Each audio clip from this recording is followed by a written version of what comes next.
So guys, ano kaya nangyari dito sa puno ng kalabasa? Ito oh, bigla na lang siyang naging ganito. Guys, ano kaya ang maaaring bakit naging ganito to? Tingnan niyo naman oh, ayos naman yung ano, yung puno niya, mataba naman, pero biglang naging ganito. Ano kaya ang dahilan? So bigla na lang nagdilaw yung mga dahon niya. Nakakahinayang lang kasi ano, malaki na siya, pwede na sana mapakinabangan, pero nung nangyari, kita nyo naman oh,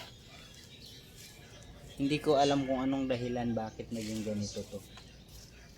So guys, ano kaya ang sanhi nitong kalabasa na to?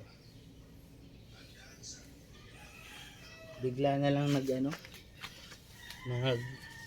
yung mga dahon, tapos ano, ayun oh, kita nyo oh, naging ano na yung ano, yung mamamatay na to ng tuluyan. So kawawa naman guys. So guys, ano kayang dahilan nito, ba't ganito? Kita nyo oh,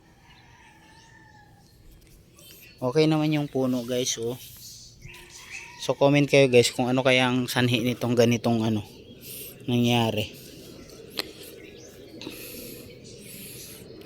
Kawawa naman.